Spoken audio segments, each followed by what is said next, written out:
June of 2025, we're having this thing in my hometown in Houston come out. It's called the Fade to Black Arts Festival. You can get theater, you can go get film, you're gonna get seminars, you're gonna get poetry, whatever you want, whatever your heart's desire, artistically, creatively, come get it. And you know you're gonna get the food of Houston. All that barbecue, Mexican, Tex-Mex, all that. Just come out. June 2025, Fade to Black Arts Festival is gonna be something you've never experienced. So come on out.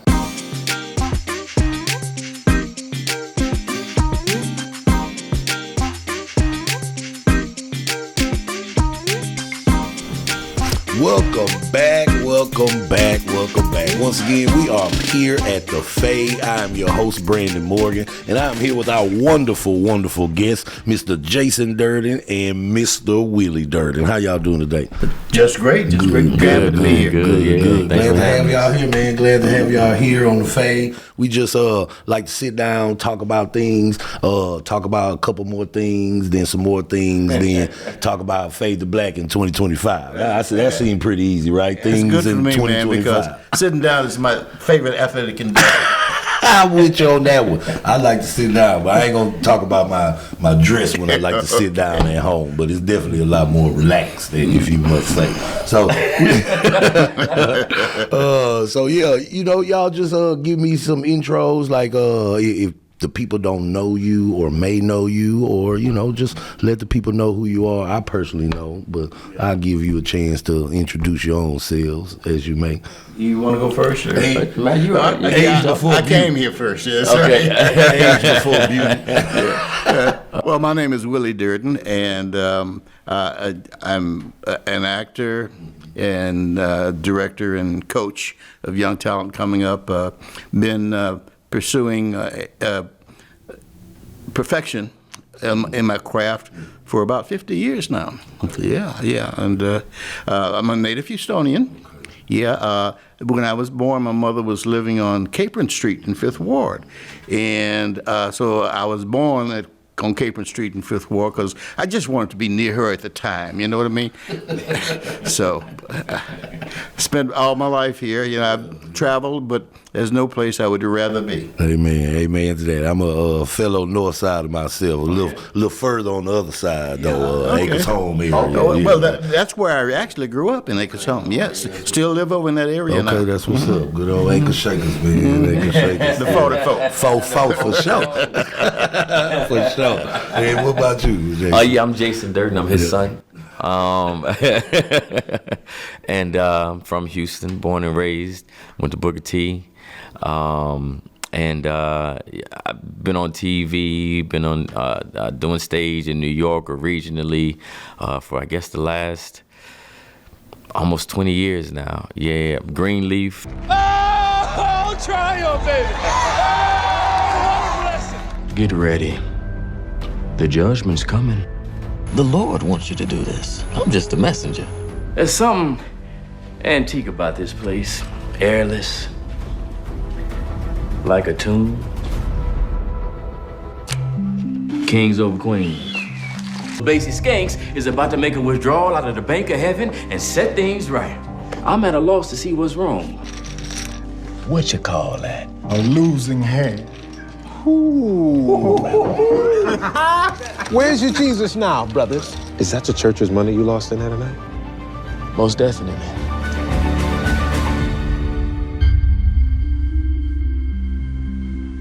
I hand over the people of God to you, Pastor Jacob.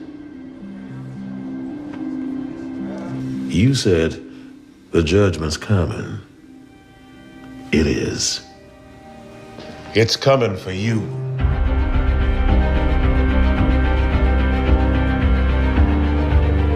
American Soul, Raising Canaan.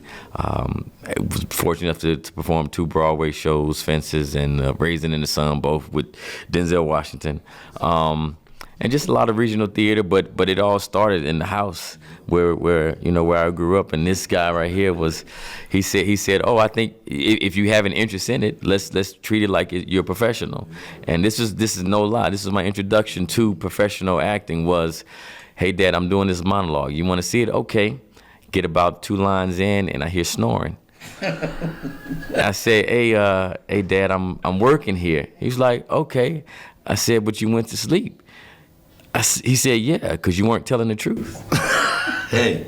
And then he went back and we started talking about the foundation and the principles of acting. But he was myself and my brother's first acting coach, real acting coach. And so, we here. How lucky are both of you, man? Extremely lucky. Extremely lucky. That got to be great. Yeah. So let's just start with Houston, as you said, on Caper Street, good old Fifth Ward, Texas.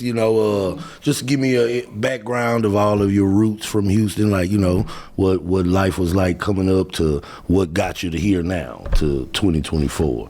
I know that's a long wrap up between the both of you, but if you could just summarize it as fast as Well, I moved from the Fifth Ward to the Acres Home area when I was about 6 years old. I was reared by my great-grandmother, as a matter of fact, and she took me to the church right around the corner, Galilee Missionary Baptist Church, and there I got involved with the typical things you do in performing at church, the Easter, Christmas plays and pageants, and when I was doing that, I kind of developed the idea, I don't know what I'm doing, but I want to do it right because I like it.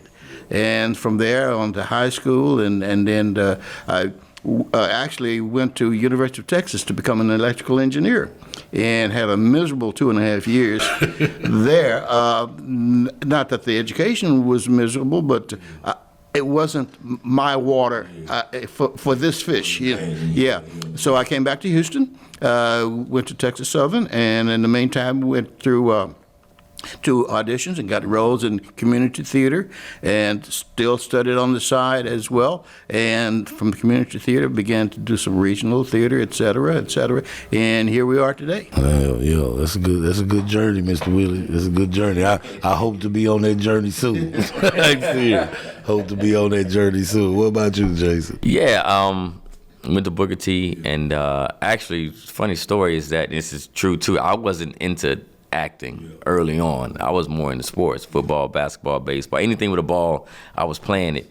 And then one year, I had football practice on Mondays, and that same year, I got home and caught the end of a brand new show on NBC called Fresh Prince of Bel-Air.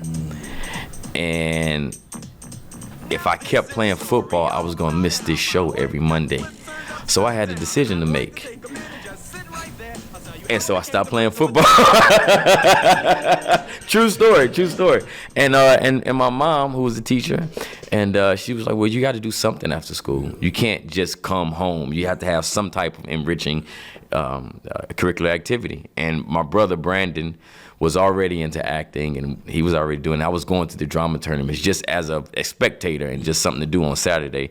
So I said, let me pick up this poem and try to do it. And I was decent at it, decent enough at it to where I was like, okay, let me just play with this for a little while. And I caught the bug and went to Morehouse and I got my undergrad degree in theater, and then went to University of Illinois and got my master's of fine arts in acting, and then from Illinois went straight to New York.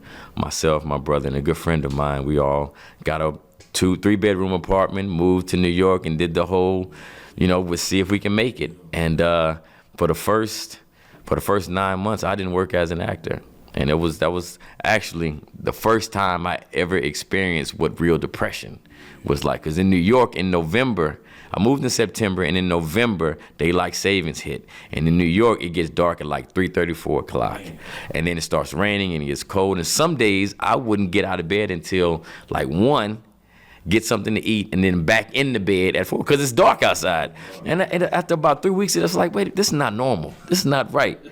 And I had a day job. I was working at a theater, a box office manager and house manager at a theater, so I was still in it. And still around actors and creatives and whatnot. And then, finally something lined up right that was for me, and I hit. And like I said, I've just been very fortunate to work a lot of regional theater, some Broadway, and then I moved out to LA, got a chance to do some TV and some film, and just kind of like, going wherever they sign in a check.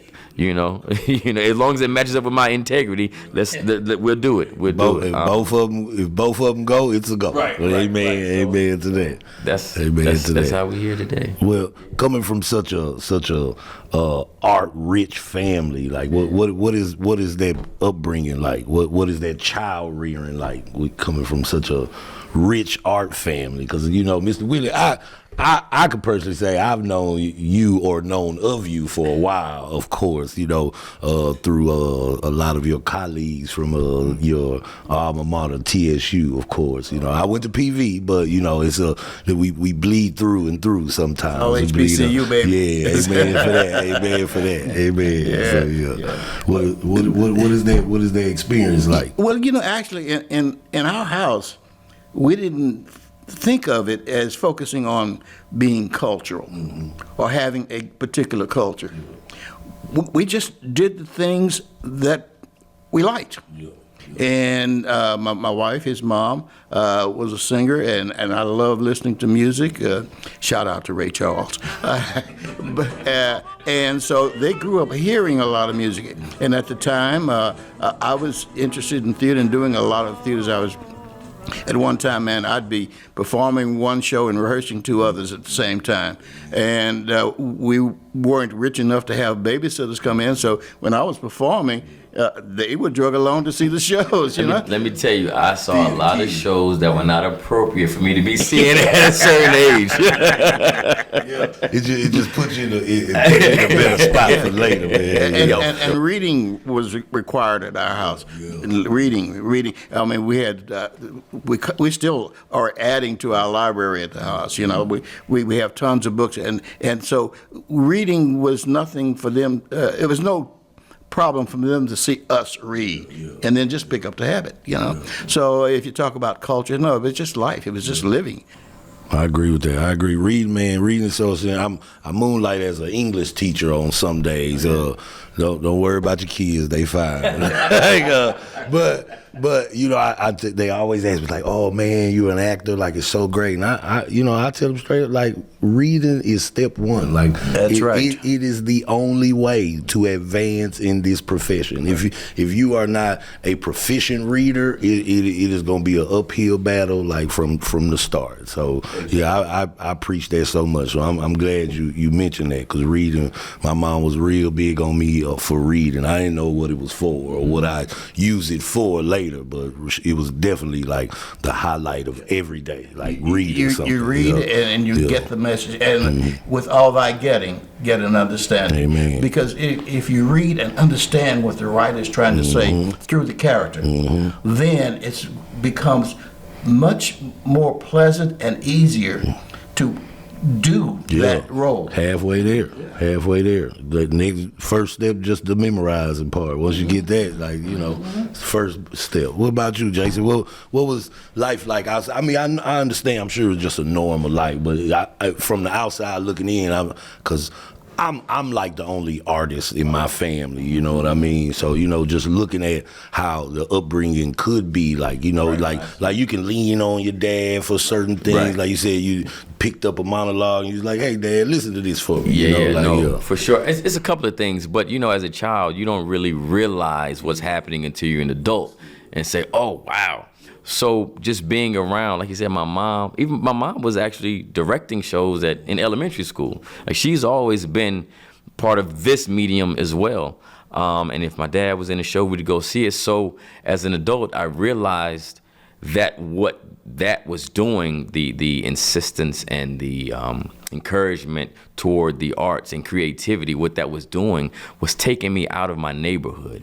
Now, and I don't just mean physically, I just mean mentally as well. You go see these plays, you go see these shows, and you learn different perspectives on life, different points of view, and you meet different people who are not like the people that you're surrounded by 24 hours a day. And I can't tell you what that does to you mentally as you grow up. You have a different level of empathy and sympathy towards individuals, towards humanity. humanity because you come in contact with so many different people that you welcome newness. Exactly. You welcome difference Amen. as opposed to be opposed to it constantly.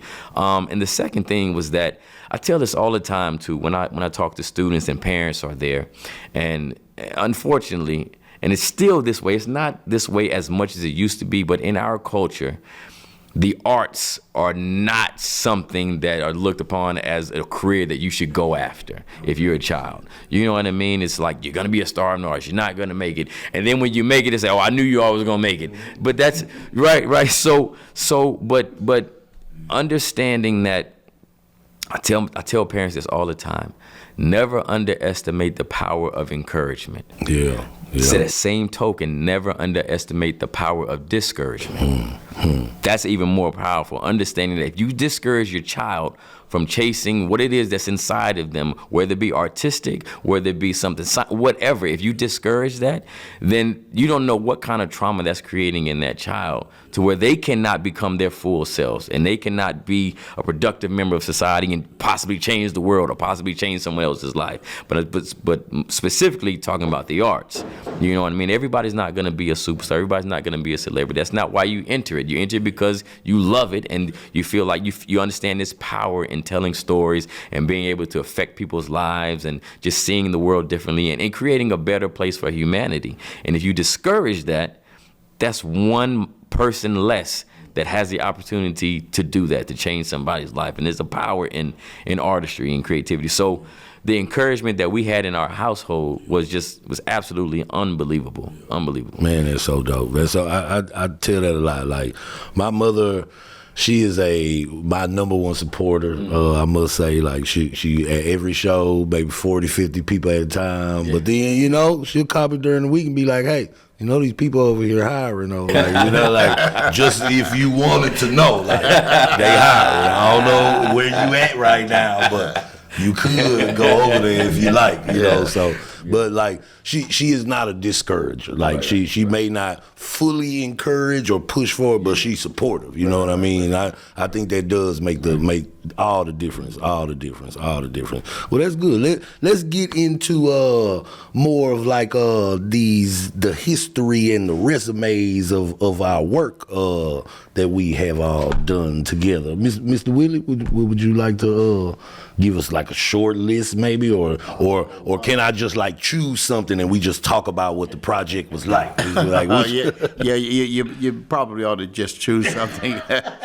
Well, definitely want to talk about Two Trains Running. We are in the August Wilson era right now. You know what I mean? So that was a great experience. Did that at the Ensemble Theatre. Yes, sir. And we had guys like Clarence Whitmore, Wayne D. Hart, the legend Timothy himself. Eric, still the legend. And that was a joy. Every night when I walked on stage, I walked into a complete reality because that's what these people helped to create. The minute we started having some dialogue, I was no longer talking to Timothy. I was talking to the character Timothy was putting in front of me. And same with Wayne and the others. That was a joy. And I love doing August Wilson. August Wilson's a great storyteller. And the best. And the best. You get a chance, if you do any of his characters, to tell a story of somebody's life, or somebody's experience, okay? And Jason mentioned a while ago, he got involved or had the opportunity to be around people of different walks of life, et cetera, from different backgrounds. Well, if you get that chance, then it's easier to understand how to accept the way a character thinks, and much easier to perform that character. I tell my students all the time, get in touch with the character's mode of thought. Then the lines will become easier, and the words will become more exact as they were written. Because those are the words the character chose to use, and so when you're telling a story, you tell it from that character's point of view. And August Wilson was very, very good at writing from that perspective. I did Jitney. Okay, Same thing. Yeah. Disney with my son Jason here. Okay, we happened to be cool. on stage. Another August Wilson play. Yeah, and the first August Wilson show I did was Ma Rainey, also with the ensemble. I loved that show. Yeah, Ma Rainey's Black Bottom. Ma Rainey's Black Bottom, man. I played Sylvester one time. Oh, yeah? Back in the day. Yeah. How was your stutter? I had the motor stuck, right? Like the motor. I hated it every time that Sylvester would look, because I played cut, and Levy would say, all right, cut, go on, let me see how you can fix that. Yeah, man, Ma Rainey is a fun show, man. As I think about all August Wilson, I don't know, it's just something transcendent about those plays, man. And like, you know, any chance you get a chance to like do one, I don't think you should like really turn it down. Right, and you learn something about not only the characters, but about yourself. Yeah. When you're looking at what other characters are going through and how they perceive the world, rightly or wrongly. Right. Yeah. Amen. Well, Jason, what about you? So I'm gonna just ask, just because I feel led to. I mean, you will be performing in the piano lesson coming up at the ensemble. Will y'all open January 26th? Okay. Yeah, January 26th. Through what day? Through February 25th. Okay, January 26th. January 26th is February 25th, Thursday through Sunday. Gotcha. So can you just give me a little insight about that experience? How's it going? I do have some information that you previously played Lyman at the Signature Theater, right? I did in New York. Yeah. I was in 2012. Okay. And my brother played Boy Willie. Exactly. Correct. Great experience, great process. But as you know, no matter how many times you do a show, it's a different experience because you got a different ensemble, you got a different director, and you know something else about life and about the world, and now that also leaves room for you to try to find deeper truths that are parallel with the way you see it now, and what you're open to as far as humanity and all that stuff. But this experience, man, it's just, well, first of all, it's my first time performing professionally in Houston in over 20 years. I understudied a show in 2002. Summer of 2002. So this is the first at the ensemble, but this is the first time where I'm actually in a full production at the ensemble, coming home to do it. My dad is in the room, he's assistant director on it, and just so many family and friends who see you on TV, they say, well, when are you gonna come home and do something? And this was the perfect opportunity to do it. And it's just been a wonderful experience. Arlene Morris has just been a great visionary and a great leader. I love to work with her. Man. Has created mama.